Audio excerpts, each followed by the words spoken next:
Hello friends, എല്ലാവരും സുഖമായിട്ടിരിക്കുന്നു. അപ്പോൾ ഞങ്ങളുടെ നാട്ടിൽ ഒരു ഉത്സവമായിരുന്നു. ഉത്സവം മുന്നേ കഴിഞ്ഞതാണ്. ഇപ്പോഴാണ് വീഡിയോ അപ്ലോഡ് ചെയ്യാൻ പറ്റിയത്. അപ്പോൾ അമ്പലത്തിൻ്റെ പേര് കീഴൂർ മഹാശിവക്ഷേത്രം. അപ്പോഴാണ് ഈ ഓടി നടക്കുന്ന ആമേനെയും മുയലിനെയും പൂച്ചേനെയും മയിലിനെയും എല്ലാം ശ്രദ്ധയപ്പെട്ടത്. കണ്ടപ്പോൾ കുറച്ച് കൗതുകം തോന്നി. അത് കഴിഞ്ഞ് ചില ചടങ്ങുകളുണ്ടായിരുന്നു. ഇതൊന്നും സാധാരണ കാണാൻ നിൽക്കാറില്ല, എന്നാലും ഈ തവണ കാണണമെന്നുണ്ട്, അതുകൊണ്ട് കണ്ടു. അത് കഴിഞ്ഞപ്പോഴത് ആന വരുന്നു.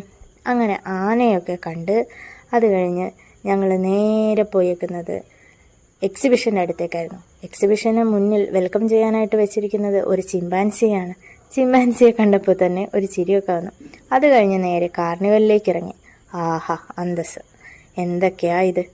യന്ത്രൂഞ്ഞാലുണ്ട്, തോണിയുണ്ട്, കറങ്ങുന്ന തൊട്ടിലുണ്ട്, മരണക്കിണറുണ്ട്, പലതും ഉണ്ടായിരുന്നു. ആകെ ഒരു വ്യത്യാസം, ഈ തവണ കുറച്ച് റേറ്റ് കൂടിയിട്ടുണ്ട്. ഇതെല്ലാം ഇങ്ങനെ കാണുമ്പോൾ തന്നെ എന്തൊരു ഭംഗിയല്ലേ! അത് കയറി കഴിയുമ്പോൾ ആസ്വാദനം വേറെയും. അങ്ങനെ ഇതെല്ലാം നോക്കി നിന്ന് പിന്നെ ഞങ്ങൾ പോയത് നേരെ കുറച്ച് ഫുഡ് ഐറ്റംസിൻ്റെ അടുത്തേക്കായിരുന്നു. പലതും ഉണ്ടായിരുന്നു. ഐസ്ക്രീമിൽ നിന്ന് സ്റ്റാർട്ട് ചെയ്തു. അങ്ങനെ ഇതാ മൂത്തയും കൂടെ.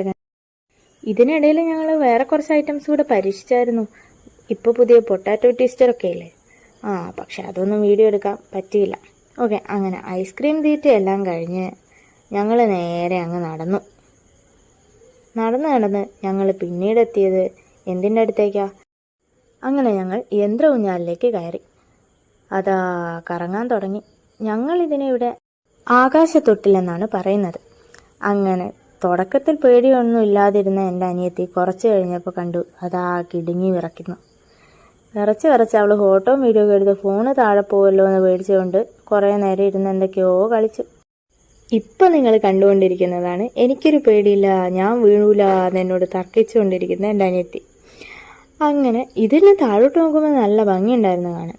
അങ്ങനെ അതെല്ലാം കണ്ട് ഞങ്ങൾ ഈ പരിപാടിയെല്ലാം കഴിഞ്ഞ് പിന്നെ ഞങ്ങൾ താഴോട്ടിറങ്ങി.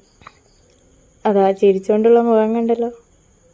പിന്നെ ഞങ്ങൾ ലക്ഷ്യസ്ഥാനം ഈ കാണുന്ന ഈ കാറും മരണക്കിണറും ഒക്കെ ആയിരുന്നു. പക്ഷെ അന്ന് ഞങ്ങളെ ബഡ്ജറ്റ് അതിൽ ഒതുങ്ങാത്തതുകൊണ്ട് ഞങ്ങൾ തൽക്കാലം ഈ ആകാശത്തൊട്ടിൽ മാത്രം കയറി തിരിച്ചു വരുന്ന സമയത്ത് അതാ വെടിക്കെട്ട്. അങ്ങനെ ആദ്യത്തെ ചെറിയ വെടിക്കെട്ടെല്ലാം കണ്ടു. അത് കഴിഞ്ഞ് ആരോ പറഞ്ഞു പുലർച്ചയ്ക്കൊരു വെടിക്കെട്ടുണ്ട്. അങ്ങനെ അത് കാണാൻ വേണ്ടി വീണ്ടും പോയി. അത് കാണാൻ പോയപ്പോൾ ആദ്യം സ്ഥലം കിട്ടിയില്ല, പിന്നെ സ്ഥലമെല്ലാം കിട്ടി. ഇത് അടിപൊളിയായി കണ്ടു. മേലേന്ന് പൊട്ടുന്നു, താഴേന്ന് പൊട്ടുന്നു. ആഹാ, നല്ല രസമായിരുന്നു. നിങ്ങൾ പോകാറുണ്ടോ ഇതുപോലെയുള്ള ഉത്സവങ്ങൾക്കൊക്കെ? ഇത് സത്യം പറഞ്ഞാൽ ഞങ്ങളെ നാടിൻ്റെ തന്നെ ഒരു ഉത്സവമായിരുന്നു. 10-15 ദിവസം നീണ്ടു നിൽക്കുന്ന ഉത്സവം. എല്ലാ ദിവസമൊന്നും പോകാനായില്ലെങ്കിൽ